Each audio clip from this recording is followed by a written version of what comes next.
Judges chapter 2. Ngayong gabi ay gusto ko pong tingnan natin ang tatlong scenario that has been laid to us in the time of the Judges. Dahil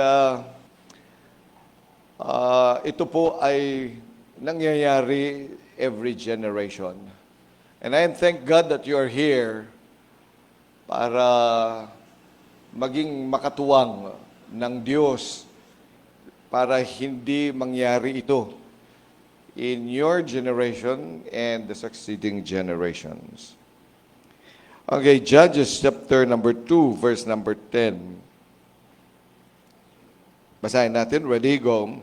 And also all that generation were gathered unto their fathers, and there arose another generation after them which knew not the Lord, nor yet the works which he had done for Israel. And the children of Israel did evil in the sight of the Lord, and served Baalim, and they forsook the Lord God of their fathers, which brought them out of the land of Egypt, and followed other gods of the people that were round about them, and bowed themselves unto them, and provoked the Lord. And they forsook the Lord, and served Baal and Ashtaroth. Biro mo yan, a generation that has come. Biro mo yung generation. Okay lang sana kung isa o dalawa. Pero a generation that did not know the Lord, that led them to forsake the Lord and do evil in the sight of God, provoking the Lord. Pinoprovoke ang Diyos, such that the anger of the Lord was with them. Tingnan natin sa 1 Samuel, chapter number 2. 1 Samuel, chapter 2.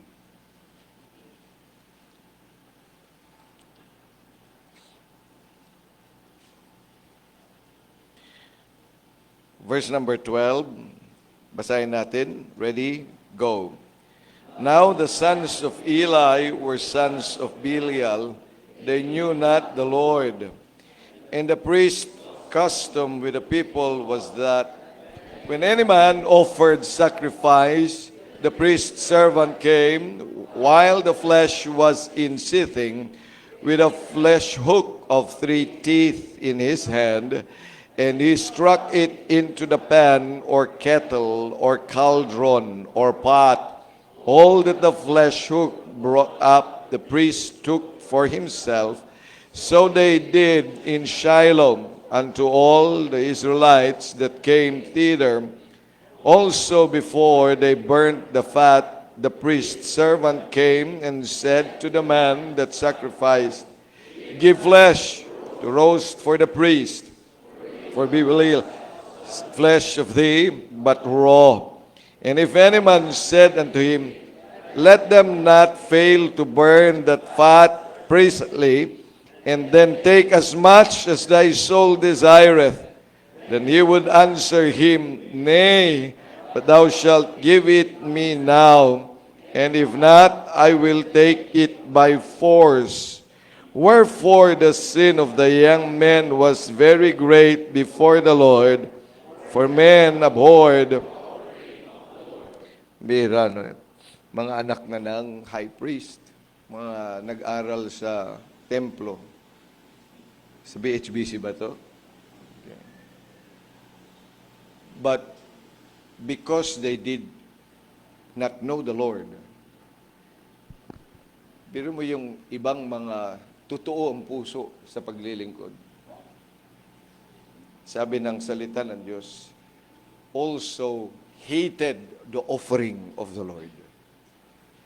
Yung tamang ginagawa, tamang gawain dahil sa mga lingkod ng Diyos. Ang mga tao, they hated that which is of the Lord. They hated holiness.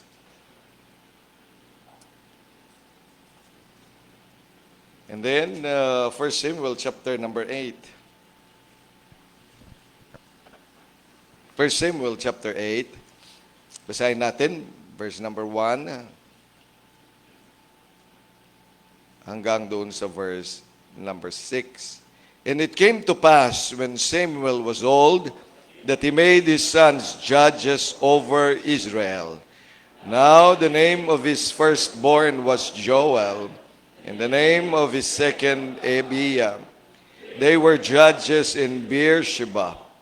And his sons walked not in his ways, but turned aside after lucre, and took bribes, and perverted judgment. Then all the elders of Israel gathered themselves together, and came to Samuel unto Ramah, and said unto him, Behold, thou art old, and thy sons walk not in thy ways. Now make us a king to judge us like all the nation.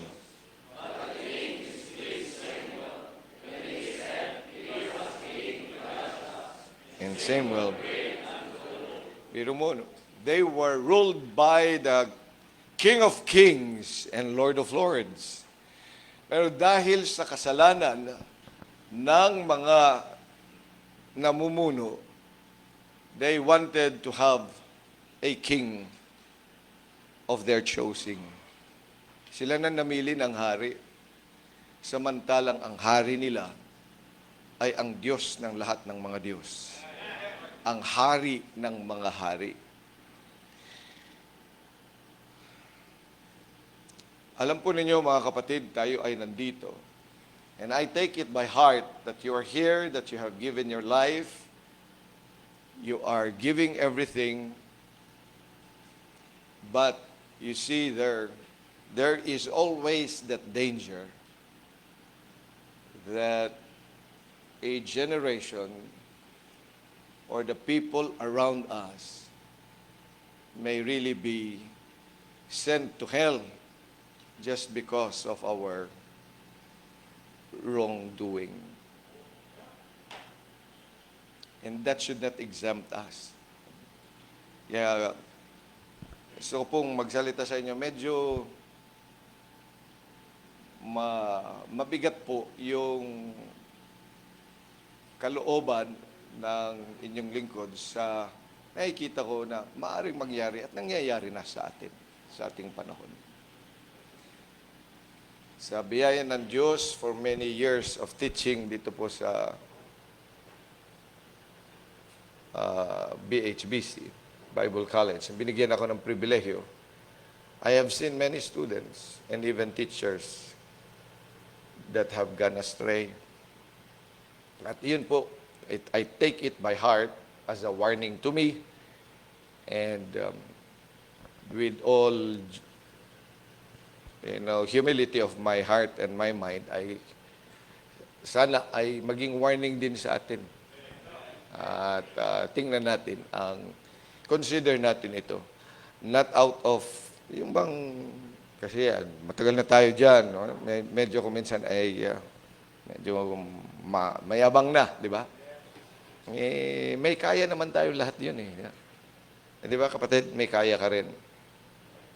Oh, may kayabangan ka, di ba? Sa totoo lang, kitang-kita yan, sa itsura mo pa lang. Di ba, Brad? Oo, kahit wala kang ngipin. May kaya ka rin. May tinatago tayong kayabangan. Kayong mga mayuyuming, mga dalaga at dalana. Oo. Para kayo ay mga matimtimang mga berhen at palasunod, di ba? Oh, that you are obedient. Oh, that you are submissive. You look around the ladies here, mukha silang mga submissive. Judgmental naman kayo. Di ba, mukha silang, tama, di ba, sabi ko nga, mukha silang submissive. Oh. At least nga sa mukha pa lang, mukha na submissive. Ay hindi ka na nga submissive, mukha mo hindi pa rin. Aba, may problema. Ayaw kong kasama yan. At least may mukhang submissive. Amen! Okay. Right! Okay, tayo muna ay manalangin. Dakilang Diyos, muli po nagpapasalamat ako sa pribilehyo that I can give to these thy students, thy servants, your word.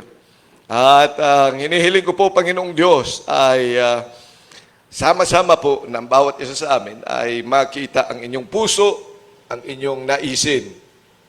Na kaya kami nandito at nag-aaral, inilalaan namin ang aming oras, ang aming buhay, sa pag-aaral ng inyong salita ay upang, Panginoong Diyos, kami ay maging instrumento para ang mga susunod na henerasyon, para ang mga taong nasa palibot po namin, ay makiisa sa amin sa paglilingkod sa tunay na Diyos ang amin pong pinaglilingkuran. Kaya hinihiling ko po, Holy Spirit of God, I pray that you would help this thy servant to take heed of the warnings and what you would want us to always focus on as we study and as we grow in our knowledge, in your truth and in your word. In Jesus' name, amen. Okay, please take your seats. Amen. So tingnan po natin dito, no? It's a grim picture na nag-umpisa sa magandang bagay with zest. Parang bawat isa sa atin, hindi ba?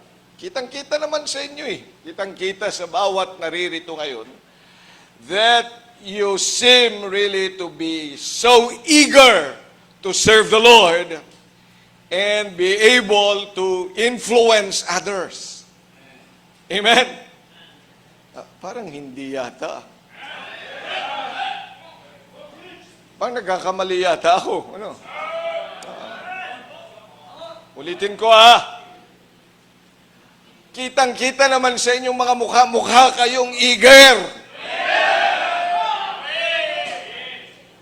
Na ipangaral ang salita ng Diyos at hindi lamang to take, the center stage, but to make sure that one or two or maybe a generation will follow you.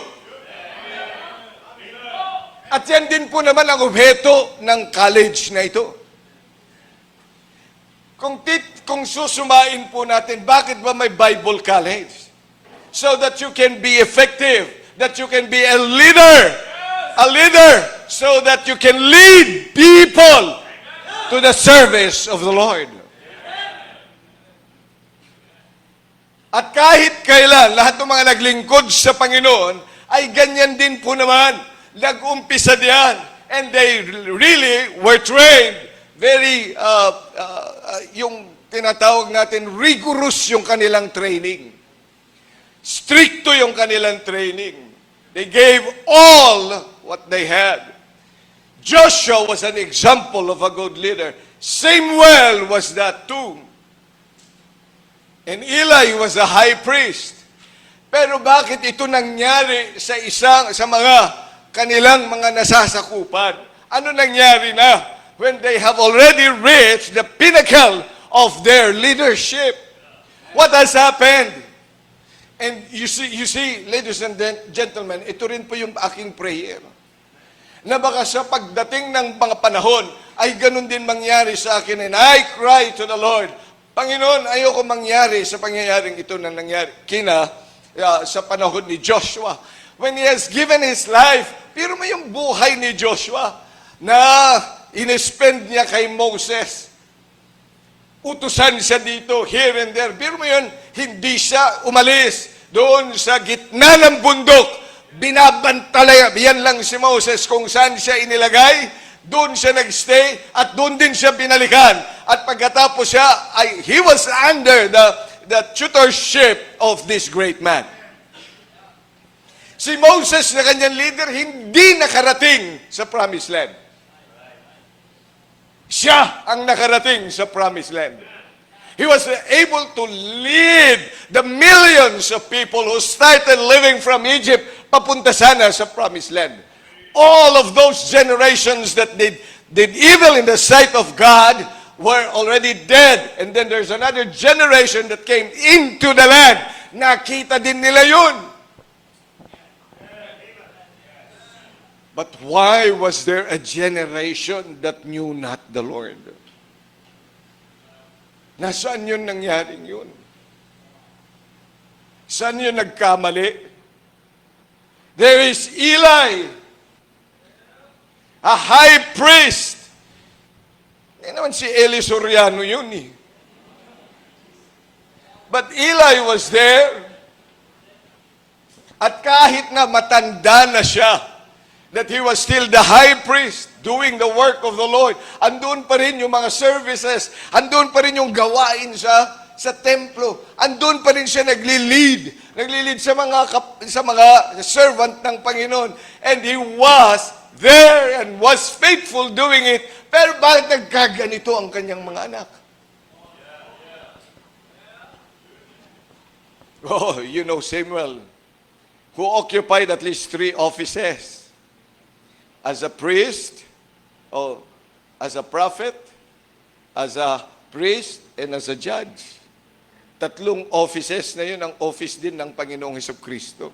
Of all the leaders or all the characters in the Bible, siya ang merong opisinang ganun, na opisina din ng ating Panginoon.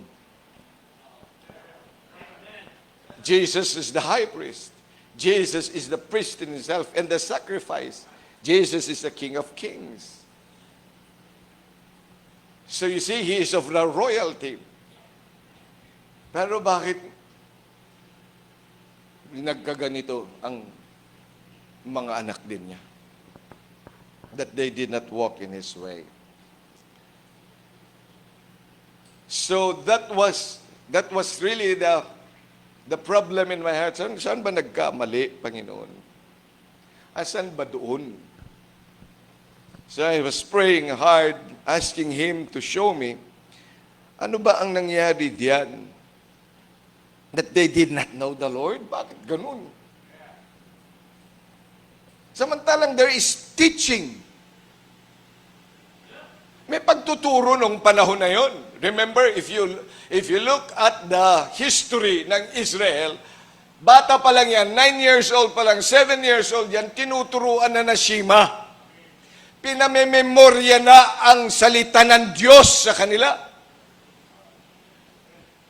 And do you think that they have stopped that? No, they did not stop. They always do that. Mabata pa lang yan. Pinarecite na ng verse. Alam nila ng salita ng Panginoon. But why did they not know the Lord? The sons of Eli were there. They were born in the temple, but why they did not know the Lord? Ano ba nangyari? When I think of all these things, one very great understanding came. It's because we do have a wrong heart of the teachings that we have. Mali ang value natin doon sa itinuturo. Hindi natin ito tinatanggap, hindi nila ito tinanggap. It's really coming from God and it's the truth and nothing but the truth. Hindi nila yun, yung puso nila, hindi nila matanggap yun. Kasi naging practice na lang yan. Naging kultura na lang yun. At marahil, pati ikaw at pati ako, dahil ito yung practice natin, na ito yung pinipreach. Marami nga sa atin, pag sinabi natin, I have the Word of God, it's a King James alone. Anong sasabihin niyo? Ano nga sinasabi ninyo pag sinabi, we have the Word of God in our hands? Ito mga ito, hindi estudyante. Praktisin natin, kaya mga lalaki.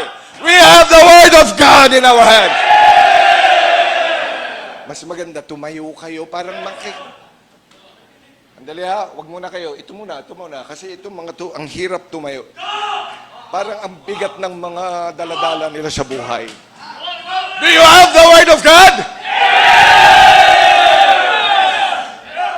May mga lalaki dati ditong hindi yan. Do you have the Word of God? I-pronounce nyo yung men ninyo, hindi Pang galit lang. Do you have the Word of God? Go! Praktisin din natin dito. Itong mga to eh. Do you have the Word of God? Sige, maupo na kayo. Sakit sa tenga. Tingnan niyo. Nagising na kayo? Tingnan niyo mga kapatid, di ba? We shout. And I do shout. Ako na-excite na naman talaga. At kahit na hindi ako nagpipreach, I can shout aloud, amen? At kahit yung nagpipreach ako minsan ay malamya, kung totoo yung sinasabi niya, napapa-amen pa rin ako na malakas. May mga nagkukwento nga lang kung minsan napapa-amen pa ako eh. Nagbabasa nga lang ako ng Bible, napapa-amen din ako. Hindi naman kinakailangan kasi na yung tao that I can, na dahil malakas akong magsalita, tsaka kayo nag-i-amen na malakas. Naging practice na lang natin yun. Dapat totoo sa puso mo, kaya mo pinakikinggan. Kasi nga, yun yung katotohanan. You know, we do not really value what is said as the very Word of God. Yun ang problema. The teaching was there. The teacher was there. Perhaps the teacher was strong. Perhaps. Because Joshua was a good teacher. Caleb was a good follower. So they have seen his fervor. Andun yung kanyang puso na pagsunod sa Panginoon. Na kahit na dalawa sila sa lahat ng mga spies, punta tayo doon. Kayang-kaya yan ng Diyos. Ang nakita ng mga 10 spies, ang nakita nila, ang lalaki nila. Ayon sa kanilang teleskopyo, ang lalaki. Alam mo bang teleskopyo? Kayong mga bata pa. Nakakita na kayo? Nakagamit na kayo? Hindi pa? Pero pag gumamit ka, alam mong ibig sabihin nun. Diba pag ginanyan mo, kitang-kita mo yung... pag nakita mo, meron ka palang kulangot, di ba? Ganyan. Tama? Kitang-kita kasi sa malapitan yun. Sabi nila, pambiran lalaki ng mga taong yan. Yang mga anak na yan, ang lalaki niyan, ay pambira, they will pound us to powder. Anong ginawa ni Caleb at saka ni Joshua? Kinuha din nila yung largabista. Binaliktad nila. Lilito! Para lang silang grasshopper! Let's go! Ang sabi ni Caleb, punta tayo doon. Ganun sila. Kasigasig sa gawain ng Diyos. Because they believe that when the Lord said, I will give you the land, it was the whole truth. It was the gospel truth. It will be done. It should be done. And it will always be done. Yun lang yung katotohanan na kanilang tatanggapin at wala nang iba.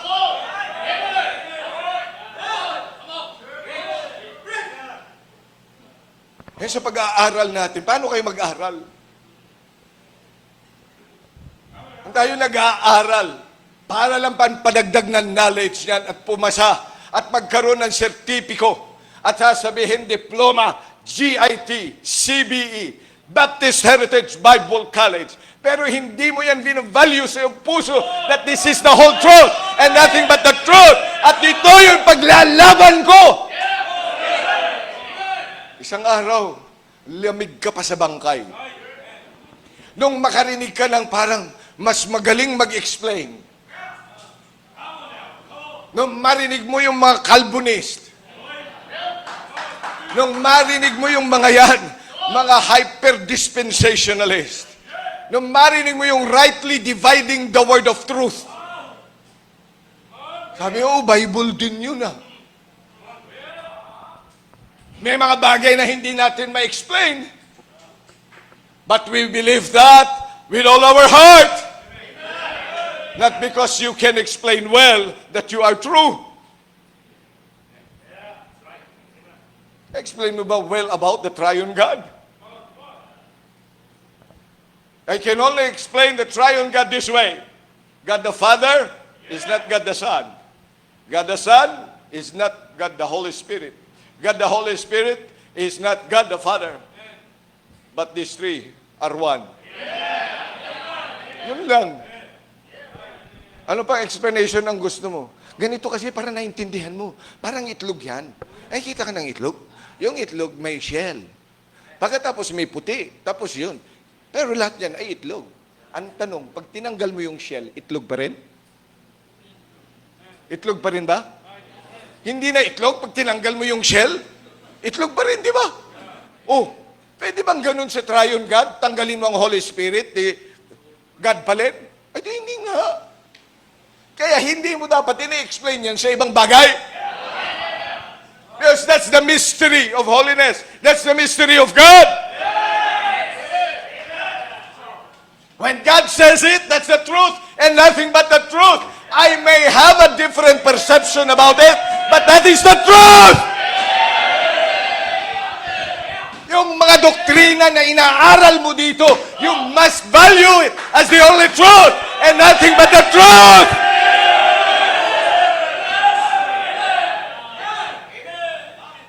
I have seen graduates of BHBC. Ang sarap patulan. Ay, sabi ko, no, I cannot do that. Sarap talagang patulan, lalo sa mga sa Facebook nila. Oo, sarap naman, tapos hindi ka magpakilala. Pero hindi ako ganun, magpapakilala ako. Kaya lang, yun ang kanyang turo eh. Anong magagawa mo? Turo niya yun eh. Pero ang turo sa akin, nung ako'y nag-aral sa Bible School, sinabi ko, iiwanan ko lahat ng turo ko at alam ko. And I will learn from the institution and I will take that as my whole truth and my gospel. Sa totoo lang mga kapatid, yung notebook ko, yung lagi kong sinasabi, yung notebook ko na pinag-aralan ko dito, nandyan pa sa akin. 30 years ago, today, nandyan pa notebook ko. Kasi maayos ako magsulat sa notebook. At saka yung aking sulat po ay hindi sulat kamay, ay sulat ng babae. Yung babaeng manok. Yun ay sulat talaga na maayos. Sapagkat lahat ng mga yun ay pinakinggan ko sa kanila at isinulat ko. And I took that. Ang aking pangako sa Panginoon, pag nagturo sila ng mali, sila patayin mo, hindi ako. Siyempre, tinuro nila sa akin mali. But I will embrace it. Because I am new in this field.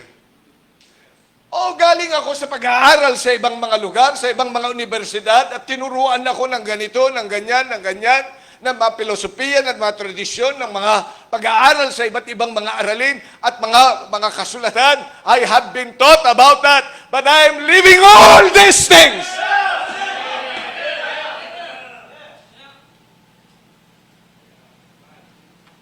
Sabi ko nga, kapag, Pastor, yung mga itinuro nyo at kayo ang bumali noon, ako po, ay talagang, dyan ka sa Cavite, ako lang dito sa Los Baños. You know, because isinuko ko na yun eh. At hindi ako magpapaturo sa iba.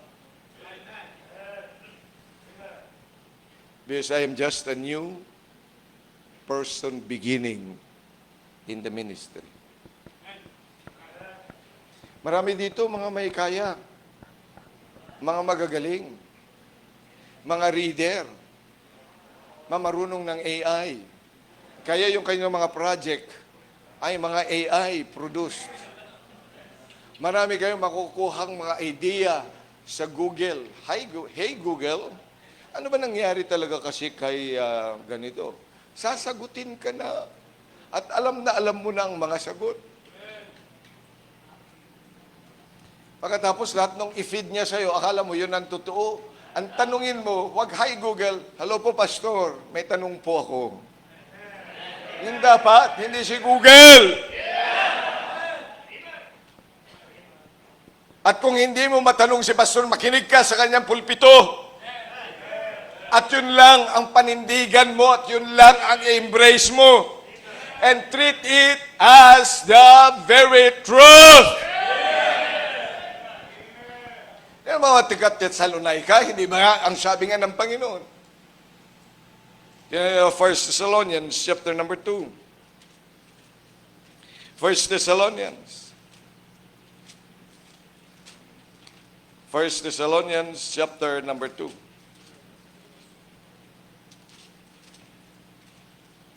Verse number 13. "For this cause also thank we God without ceasing, because when you received the word of God which you" what? "Heard of us." Yung sinabi ni Apostle Paul. The word of God which you heard of us.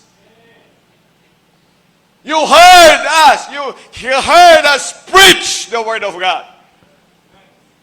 Yung preaching ko sa inyo. That was Apostle Paul. And I thank God that when you heard of it, you received it not as a word of Paul, of man, of the learned Paul, of the authority Paul, of the Pharisee Paul. No. Of the intellectual Paul. No. You did not receive it as a word of men, but as it is in truth, the word of God. Ano talagang it's a matter of the heart. Kung kaya ka nag-aaral dito kasi pandagdag sa kaalaman at para gamitin mo yan to synthesize what you will want to do in the future, you are getting it wrong. Dapat ho, bilang mga anak ng Diyos, tanggapin mo yan at yan ang ipamuhay mo at yan lang ang gagawin mo at yan din ang ituturo mo, nothing more, nothing less. And when there are questions that you cannot answer, you say, "That is not what I have been taught of. That is not what we practice. We do not do that. We do not say that." Hanggang dyan na lang itong mga dapat naming gawin. At ito lang, at ito lang, at ito lang. And if I'm going to do it, and do it, and do it, and do it, I am going to do it, and do it, and do it. Because this is the truth and nothing but the truth.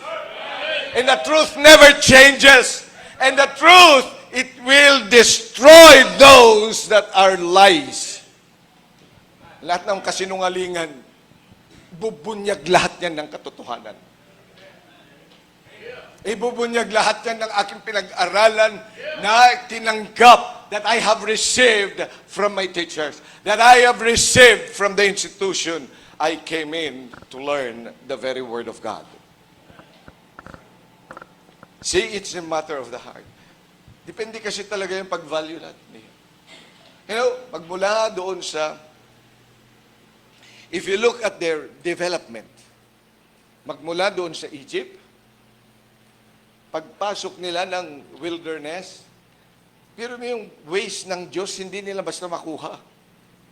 Dinala ba kami dito para patayin? Nagugutom kami, wala man lang pagkain.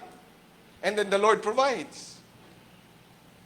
Pagkatapos dinala sila doon sa promised land. At ang sabi ng Panginoon, this is the land flowing with milk and honey. Pero nagkaroon ng famine. And so, may mga lumikas doon sa Bethlehem, Judah. And Ruth was there. Yun yung tala doon sa pag-alis nila. Biro mo yan, a land flowing with milk and honey. Pero bakit nagkaroon ng famine? Samantalang it's a land flowing with milk and honey.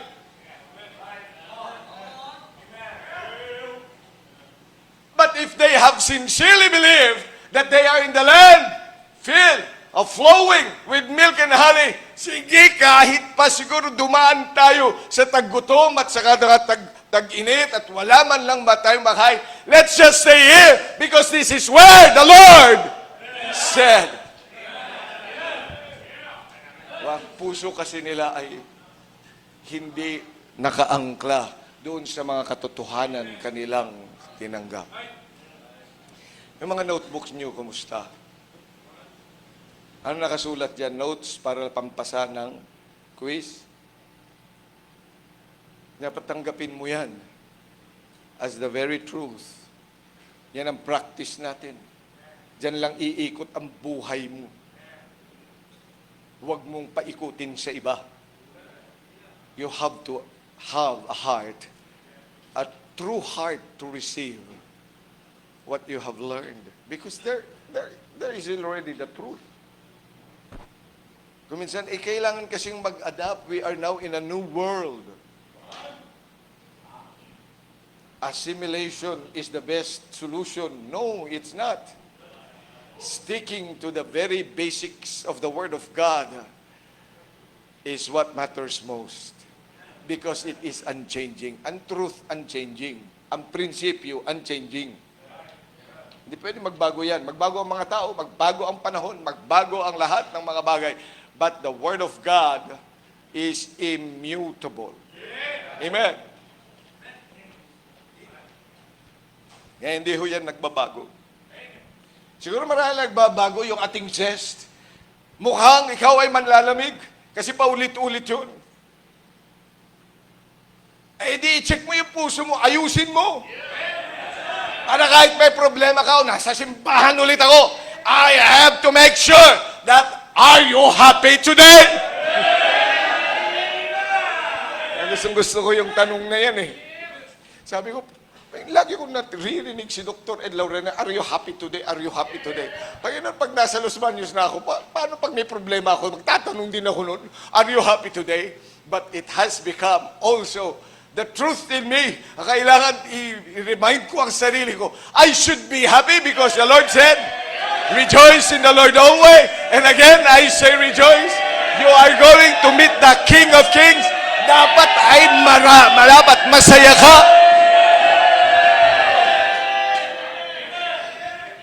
Bakit ko naman siya isasali sa problema ko? Inaway lang ako ng Asher. Isasali ko ang Diyos.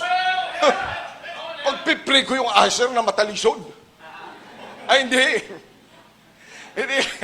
Joke lang yun, ha? Joke. Oh, kayo mga nasa ibang bansa, baka ipamalitan nyo, ha? Tingnan po ninyo, mga kapatid, hindi dapat naapektuhan nyo. Kung kilala mo ang Diyos mo, ba't ba naapektuhan ka? And it saved me a lot every time. Nababago talaga yung attitude mo towards. Marami namang problema talaga. Sino walang problema dito? Paitas ang kamay. Sino walang pressure? Sino? Pakitas ang kamay. O sino dito ang nai-stress? Pakitas ang kamay. Ano ba kayo? Sino dito mapatay na? At tayo may stress. But you see, if you believe with all your heart that you are in the best place because you have God and you have everything, Lord, mawala na ang lahat, wag lang ikaw. Totoo ba yun sa buhay mo? Eh bakit nung ikaw ay na-busted, bigla kang nag-quit? Lord, ikaw ang lahat sa buhay ko, ay nawalan ka ng toothpaste. Lord, ikaw ang lahat sa buhay ko. You make everything perfect in me.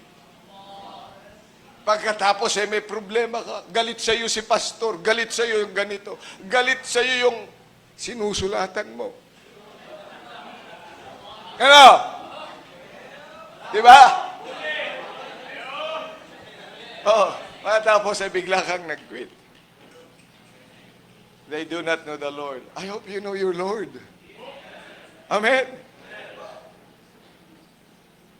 See, it's the valuation of what we have received. Paano mo yan binavalue? To me, I make it that this is the truth and nothing but the truth. At ito yung mangyayari kahit hindi ko pa nakikita na mangyayari. Na para yung nangyayari sa buhay ko ngayon, taliwas doon sa inaasahan ko. Taliwas doon sa salita na aking pinanghahawakan. Parang layo-layo ko doon sa pangakong yan. But yung pangakong yan ang totoo. And I still will embrace it with all my heart and hope against hope that God is able. So how's your heart? How do you value all the things that you are learning? Teaching, andun yun. Teachers are there. Now, the second part na gusto ko pong makita natin, doon sa 1 Samuel, not only their heart on how they value is that sa 1 Samuel chapter 2, they had a weak leader. Not only that they had a wrong heart of the things that they have learned, but they had a weak leader. Tingnan yun si Eli. Alam niyo, kasalanan niya, galit na galit ang Diyos dyan. Anong sabi ng Panginoon sa kanyang salita? Ang sabi ng salita ng Diyos doon sa verse number 17, wherefore the sin of the young men was very great before the Lord. That was the valuation of God, of their sin. Pero sa kanya, verse number 24, ano lang sabi niya? Nay, my sons, for it is no good report.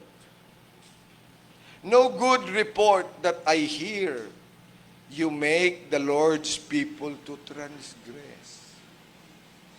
Kaya ako'y nagpapasalamat kung may leader akong matapang. Na kahit pa ako na yata yung pinagpipitagan ng simbahan, ay kaya pa rin sabihin ng leader ko, you're wrong! And that is wrong! And God hates it! Alam niyo, dapat talagang lagi mong ipinagpipray ang leader mo. That he can have always the courage to tell you that you're wrong. Ano kung minsan pag marami ka nang nagagawa, somehow the pastor, ay nakikita niya parang gusto ko ring pagbigyan eh. Lalo na yung mga nagbibigay ng mga ayuda. Alam niyo, pag kung saan sila pumunta, iniisip ka. Nakatapos pag may Teacher's Day, mayroong ganito at may ganyan. O kaya pag may Pastor's Appreciation, natatempt din akong hindi mapagalitan ng mga ito kasi baka wala nang magbigay. Pero sabi ko, Panginoon, hindi naman ako nagpunta dito para sa regalo nila, kundi sa regalo mo eh. At nag-umpisa naman kami sa wala. Ay di kung wala at mawala, di mawala! Di mag-umpisa! Di masakit man yun sa loob. Pero talagang kailangan sabihin. Kahit yung closest. In fact, I am more strict to the persons close to me. Kung sino mga nasa office, mas mataas standard ko sa kanila kaysa sa nasa labas. Yeah, hello. Kaya nga natutuwa yung ibang nasa malayo kasi hindi mataas ang standard. Pero sa totoo lang, magpasalamat ka if you have that. At pag kayo'y leader na, huwag kayo padadala talaga diyan sa mga ayuda. Be strong in the Lord. Huwag yung it is not good report that I hear. You make the Lord people to transgress. At sabi nga ng Panginoon, they were sinning so great before the Lord. Napaka-sama yung kanilang ginagawa sa harapan ng Diyos, hindi sa report ng iba, kundi sa Diyos. if the leader does not really know the Lord, that is where the problem lies. King Saul was that also. Kung ano sinasabi ng mga tao, yun lang siya nakikinig. Kaya kahit nung inutusan siya ng Diyos, pumunta ka sa Amalek, kill all the Amalekites, all the living things there. Anong ginawa niya? Nagtira ng mga tupa na malalaki. Pagkatapos, sabi daw kasi nila, ay, i-offer naman sa Diyos. Ay, napakaliwanag ang utos ng Panginoon. Patayin silang lahat. Ay, nagtira sila. You see, when we have a weak leader, because he has a weak relationship with the Lord. Kaya pag-pray natin, ang mga leader naman din talaga natin, mga men pleaser din yun eh. May tendency yan. Ayaw mong maniwala? Men pleaser ka rin eh. Di ba? Oh, tendency natin yun to please other people. Lalo na yung mga namumuno at saka yung mga kung saan ka nakikinabang. May pinakikinabangan ka miyembro sa inyo. Meron, yung nagbibigay siya ng pamasahe pag pumupunta dito. Magpapakain sa'yo, nag-soul winning lang kayo. Pagkatapos, nagsabi ka lang, gutom na ako, pambira, binilang ka kagad ng ng burger, no? Burger ka kagad, oh. Sa tuwan-tuwa ka na, sumama sa kanya. Kaya pag sinabi niyang absent muna tayo, absent ka na rin. Weak leadership. And then the third, bilisan ko kasi 8:30 na. Baka mawalan ako ng love gift. Okay, anyway. So first, same. Chapter 8, sa panahon niya. When Samuel was already old, tinalaga niya maging judge yung kanyang mga anak. Siya nasa Rama, pero yung mga anak niya sa Beersheba. Alam niyo, Beersheba is the frontier. Ibig sabihin, malayo sa kanila, malayo sa kanya. At nandun siya sa frontier, nandun siya sa pagitan nung kaaway na camp at saka yung camp nila. Mas malapit siya sa impluensya of the mixture of all things. Napalayo siya. Therefore, because of wrong influence, yan po, wag mong iisipin na kaya mo namang tumindig kahit mag-isa. Maigi pang kukunti ang ka-fellowship mo. Basta matitino. Kesa sa ang dami mong ka-fellowship. Pero lahat ng mga yan ay mga bulok. Hindi padamihan ng ka-fellowship. Hindi padamihan yan ng mga kasama. Kundi yung katinuan ng mga kasama. Parehong-pareho ba kayo? Otherwise, kapag yan ay mayroong halo dyan, may mixture, pati ikaw isang araw, mixed multitude na kayo. Kaya nga ayaw na ayaw umalis noon si Laban, di ba? Kanino? Kay Jacob. Kasi napatunayan ko na alam mo, pinagpapala ako dahil sa'yo. Niloko-loko na nga kita eh. At nakikinabang siya. Habang sila, nakikita nila, pag nakikita nila kung nasaan ang tamang mga influencer, dapat doon ka talaga malapit. Sino nag-influensya ng buhay mo? Bakit ka ngayon nag-aaral sa Bible School? Hindi ba dahil narinig mo sa salita ng Diyos sa pulpito? Ay bakit nalayo ka na sa pulpito? Nalayo ka na sa preaching. Sa preaching ka binigyan ng buhay ng Diyos. Sa preaching ka binigyan ng puso para ikay mag-aral ng salita ng Diyos. Ay bakit kinatatamaran mo makinig ng mga preaching ng salita ng Diyos? Huwag kang lumayo.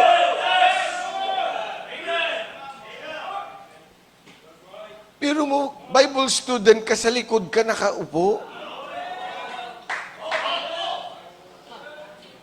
Dito sa Bible school, pambihira dahil nga sinabing, magsabi ka man malakas na amen! Oo. Pero pagdating doon sa simbahan, Oy, makinig ka. Practice lang natin to. Dapat gawin mo doon. Dapat maging ugali mo. Kaya ka naman nag-i-amen, hindi lang dahil pre-practice, kundi dahil natutuwa ka at natutuwa ka sa sinasabi at ikaw ay agree with all your heart.